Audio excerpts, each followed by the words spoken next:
नमस्कार दोस्तों। Israel Hamas का कॉन्फ्लिक्ट में एक बार फिर से मेजर एस्केलेशन देखने को मिला।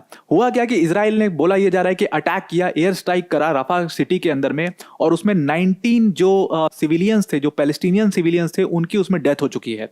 अब यहां से एक सवाल खड़ा होता है बहुत बड़ा कि अभी तक तो हम बात कर रहे थे कि यार सीज फायर डील साइन होने वाली है, हमास और इजराइल दोनों चाहते कि सीज फायर पर साइन करें, फिर अचानक से ये दोबारा से एस्केलेशन कैसे हो गया अचानक से? क्योंकि अभी पिछले हफ्ते आप बोल रहे थे कि सीज फायर डील हो रही है, कायरो में एक पूरी मीटिंग हो रही है। तो देखो हुआ क्या ये पूरा मामले में कि कतर और इजिप्ट दोनों कंट्रीज जो हैं वो पूरा पुरजोर तरीके से चाहते थे कि ये मामला किसी तरीके से सुलझ जाए, किसी तरीके से निपट जाए और सीज फायर डील पर दोनों हमास की लीडरशिप और इजराइल की लीडरशिप साइन कर दें। कम से कम कुछ टाइम के लिए ये सिविलियन कैजुअलिटीज रुक जाएंगी, कुछ टाइम के लिए गोलियां चलना रुक जाएंगी। लेकिन हुआ क्या कि ये कायरो में जो मीटिंग हुई थी, एक न्यूज आई, और ये जो आर्टिकल है ये 13 घंटे पहले का है। मतलब कुछ 15-16 घंटे पहले क्या हुआ कि एक न्यूज सामने आई कि इजराइल और हमास की लीडरशिप जो है वो एक टर्म पे आ नहीं पाए, वो एक अग्रीमेंट पर आ नहीं पाए, और इसी वजह से जो कायरो के अंदर में डील होने वाली थी सीज फायर को लेकर के, वो पूरी तरीके से फेल हो गई। और इजिप्ट और कतर दोनों कंट्रीज की पूरी कोशिश के बाद भी ये डील साइन नहीं हो पाया। अब देखो अभी तक क्या था ना कि इजराइल के ऊपर जबरदस्त इंटरनेशनल प्रेशर था। क्यों? क्योंकि इजराइल ने कहा कि भाई राफा के अंदर में, रफा जो सिटी है, अगर मैं मैप के थ्रू आपको दिखाने की कोशिश करूं तो देखो ये वाला जो एरिया आपको दिख रहा है ये एक्चुअल में बॉर्डर है जो कि इजिप्ट के साथ में लगता है इजराइल का। और इसमें क्या प्रॉब्लम है कि यहाँ से आपको क्रॉस करने के लिए इस बॉर्डर को क्रॉस करना पड़ेगा, बट यहाँ पर सारे आईडीएफ सोल्जर्स जो हैं वो स्टेशनड हैं, और ये सिटी, इसको राफा क्रॉसिंग कहते हैं और इस सिटी को राफा सिटी कहते हैं, इस वाली सिटी को। तो इस राफा सिटी एक लास्ट बची है जहां पर अभी तक इजराइल ने पूरी तरीके से फुल फ्लेजेड अटैक नहीं किया है। तो इजराइल ने 2 हफ्ते पहले क्या बोला कि भाई एक जगह बची हुई है रफा सिटी, और लास्ट वही सिटी है जहां पर अभी तक हमने अटैक नहीं किया है।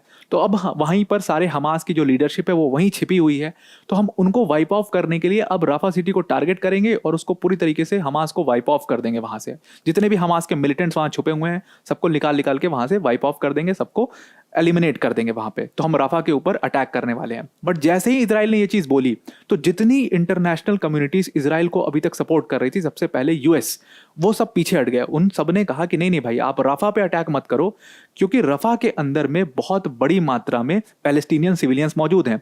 नंबर बताया जाता है कि 1 से 1.5 मिलियन पैलेस्टीनियंस जो है वो वहां पर शरण लिए हुए हैं।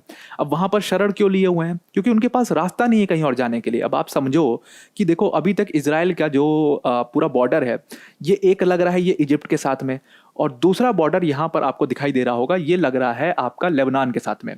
अब दोनों साइड में प्रॉब्लम्स हैं। एक साइड में लेबनान में जाने नहीं दे सकते ये लोग क्योंकि वहां पर हिजबुल्ला मौजूद है, तो इसलिए उन्होंने ये बॉर्डर को तो पूरी तरीके से ही सील कर रखा है आईडीएफ ने, मतलब कि इजरायली डिफेंस फोर्सेस ने।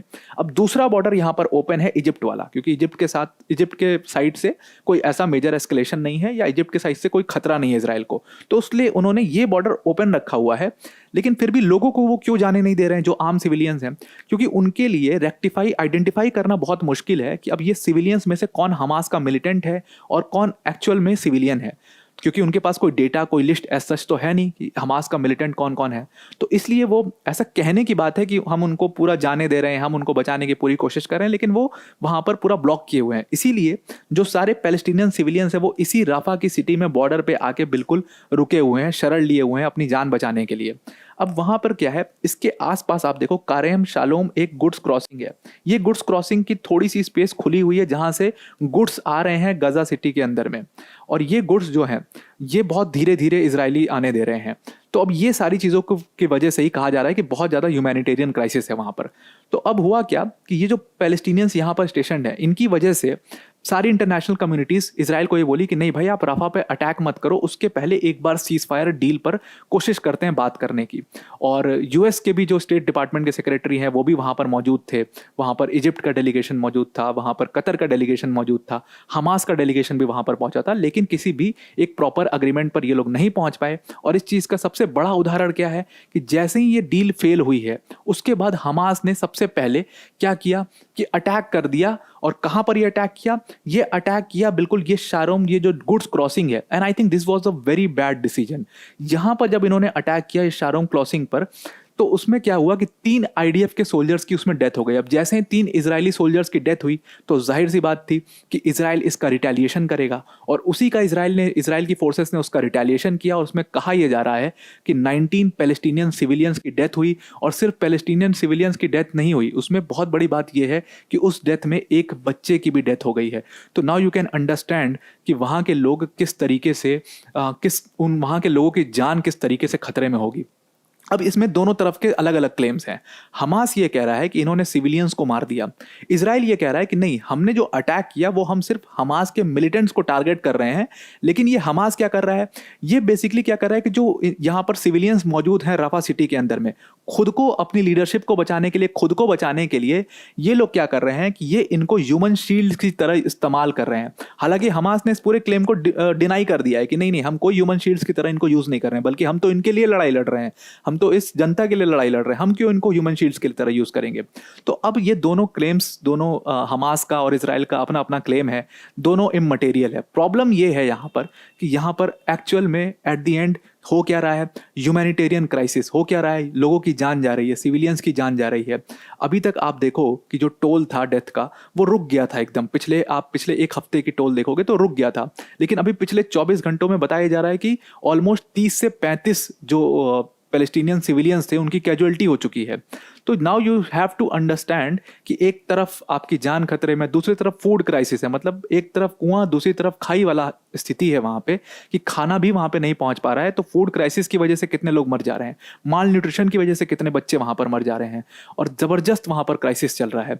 और अब जब ये सीज फायर डील पूरी तरीके से फेल हो चुकी है तो अब ये कहा जा रहा है कि एक बार फिर से ये जो अटैक्स हैं ये फिर से शुरू हो जाएंगे। और अब अगर इजराइल ने रफा के ऊपर अटैक कर दिया तो फिर बहुत सारे मतलब कहा यह जा रहा है कम से कम 1-2 लाख जो पैलेस्टीनियन सिविलियंस हैं उनकी कैजुअलिटी वहां पर हो सकती है। ऑलमोस्ट 1.5 मिलियन पैलेस्टीनियन सिविलियंस अभी भी राफा सिटी के अंदर में मौजूद हैं, उनके पास कोई और जगह नहीं है। क्योंकि आप बाकी के जितने भी शहर देखोगे, जैसे आप यहाँ खान यूनुस का शहर देखते हो यहाँ पर जो मौजूद है, तो पहले बहुत सारे पैलेस्टीनियन सिविलियंस यहाँ पर भी रह रहे थे। बट जब इसराइल ने खान यूनुस के सेंटर पर अटैक किया, क्योंकि यहाँ पर हमास के बहुत सारे मिलिटेंट्स आकर के छिपे हुए थे, इसकी इंटेलिजेंस मिली इसराइल को, तो इजरायली फोर्सेस ने यहाँ पर बहुत सीरियस क्रैकडाउन किया और ये पूरा सिटी एकदम डिवास्टेट हो गया। आपने बहुत सारे वायरल वीडियोस देखे होंगे, बहुत सारी फुटेजेस वायरल हुई थी वहाँ पर कि किस तरीके से सिटी जो है वो पूरी खत्म हो चुकी है, मलबा ही मलबा है उस पूरी सिटी में। तो रहने के लिए कोई स्पेस ही नहीं बचा है वहाँ पे लोगों के लिए। अगर आप वहाँ पे रहोगे तो आप तक एक तो पहले राशन पानी नहीं पहुँच पाएगा, आप तक फूड नहीं पहुँच पाएगा, तो इसलिए आप बाध्य हो कि आप इसी बॉर्डर वाले एरिया में रहो, रफा सिटी के अंदर में। अब प्रॉब्लम ये है, अब इससे देखो इजिप्ट का भी प्रॉब्लम है, क्योंकि जब यहाँ पर अटैक होगा तो यहाँ पर लोग जो है वो भागेंगे, इजिप्ट की तरफ भागेंगे और ये सब इजिप्ट के अंदर में घुसेंगे, तो ये इजिप्ट के लिए भी प्रॉब्लम है। इसीलिए इजिप्ट कहा यह जा रहा था कि इजिप्ट ये पूरे सीज फायर डील को ब्रोकर करवाने की पुरजोर कोशिश कर रहा था। लेकिन अब ये फिर से एक बार से सीज फायर डील कैंसिल हो चुकी है, फिर से उस सक्सेसफुल नहीं हो पाई है और ये सारे अटैक एक दूसरे पर दोबारा से शुरू हो चुके हैं। अब अगर आप देखोगे पूरा डेथ टोल जो शुरू हुआ आज तक, तो अभी तक शुरू कहाँ से हुआ ये पूरा मामला कि 1200 इजरायली सिटीजन्स जो थे, जो वहाँ पर अटैक किया गया था कॉन्सर्ट पर, तो उसमें 1200 इजरायली सिटीजन्स की डेथ हुई थी। और उस पर एक बाद 252 हॉस्टेजेस को, जो कि अलग अलग कंट्री के थे, इसराइल के भी थे, उसमें नेपाल का भी एक लड़का फंसा हुआ है, बहुत सारे लोग उसमें फंसे हुए हैं, तो इनको हॉस्टेजेस को पकड़ा हुआ है हमास ने। दूसरी तरफ जब इसराइल ने इसका रिटेलिएट किया तो इसराइल ने 34,600 पैलेस्टीनियंस को अभी तक उनकी डेथ हो चुकी है इसमें, उनकी कैजुअलिटी हो चुकी है इसमें।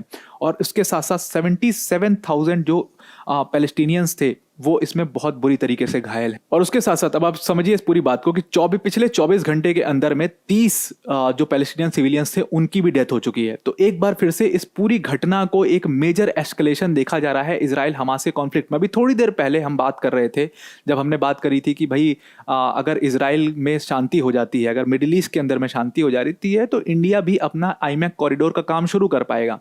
तो हमें कोशिश ये करनी चाहिए कि किस तरीके से ये वॉर जल्दी से जल्दी रुक जाए। बट अभी आपको दोबारा से एक एक्सकलेशन देखने को मिल रहा है। तो इसका अगर इंडिया के ऊपर इंपैक्ट देखोगे तो ह्यूज इकोनॉमिक इंपैक्ट है, सिर्फ इंडिया के ऊपर नहीं। और इकोनॉमिकली तो सोचना अगर हम बंद भी कर दें तो आप सोचो कि ह्यूमन पॉइंट ऑफ व्यू से या ह्यूमैनिटेरियन पॉइंट ऑफ व्यू से क्या स्थिति वहां पर इजराइल के अंदर में बनी होगी, क्या स्थिति पैलेस्टीनियन सिविलियंस के ऊपर गुजर रही होगी। इजरायली सिटीजन्स भी काफी डरे हुए होंगे कि कब उनके ऊपर अटैक हो जाए, कोई भरोसा नहीं है। तो ये सारी स्थिति के बीच में कहीं ना कहीं इंटरनेशनल कम्युनिटीज पूरी तरीके से फेल होते जा रही हैं। अब इसमें एक तरीके से एक लास्ट ऑप्शन ये बचा हुआ है कि अगर इफ यूएस वांट्स कि ये पूरा वॉर रुक जाए तो उसको कहीं ना कहीं इजराइल के ऊपर कुछ स्ट्रिक्ट एक्शन लेना होगा। और अगर हमास को रोकना है तो ईरान को कहीं ना कहीं हमास से रिक्वेस्ट करना पड़ेगा, हमास के ऊपर स्ट्रिक्ट एक्शन लेना पड़ेगा, ताकि ये पूरा जो कॉन्फ्लिक्ट है वो अभी कुछ टाइम के लिए तो हॉल्ट हो जाए, ताकि इन पैलेस्टीनियन सिविलियंस की जान जानी बंद हो जाए। तो आई होप आपको ये पूरा आर्टिकल समझ में आ गया होगा। अब वीडियो को एंड करने से पहले एक बहुत बड़ी अनाउंसमेंट है अनअकैडमी टीम की तरफ से। देखो, अनअकैडमी ने अभी कुछ दिनों पहले अपना बहुत बड़ा यूपीएससी सीएससी का इवेंट किया था जिसका नाम था मंजिल 2024। और इस इवेंट के अंदर में हमने एक अनाउंसमेंट करी थी। हमने कहा था कि जो हमारा यूपीएससी सीएससी की कोर्स फीस है जो कि 75,000 है, उसको हम कम करके 24,999 कर देंगे आपके लिए। अब आपको अगर इस कोर्स फीस में हमारा यूपीएससी सीएससी का कोर्स अटेन करना है तो सिंपली आप यूज कोड के ऑप्शन पर जाइए और वहां पर मंजिल 24 टाइप कर दीजिए कैप्स में। अब जैसे ही आप मंजिल 24 टाइप करोगे आपको ये प्राइस शो होने लगेगा जिसमें आप कोर्स को परचेज कर सकते हो। अब सिर्फ इस प्राइस में 24,999 के अंदर में आपको ये सारे बैचेस मिलेंगे जो मैं दिखाने वाला हूँ। ये सारे बैचेस आपके डैशबोर्ड पर होंगे, आप किसी भी बैच से चाहो तो पढ़ सकते हो। जैसे अगर आप इंग्लिश में पढ़ना चाहते हो तो आपके लिए आरंभ बैच है और इसमें मृणाल सर जैसे फैकल्टीज होंगे, प्रतीक सर जैसी फैकल्टीज होंगी, सुदर्शन सर जैसी फैकल्टीज होंगी। अगर आप सिर्फ इंग्लिश में पढ़ना चाहते हो तो आपके लिए यहाँ पर ट्राइम बैच है जिसमें सरमत सर, चेतन सर जैसी फैकल्टीज वहाँ पर होंगी। अगर आप सिर्फ हिंदी में पढ़ना चाहते हो तो आपके लिए लक्ष्य बैच है जहाँ पर अनुज सर जैसी फैकल्टीज या मधुकर सर जैसी फैकल्टीज होंगी।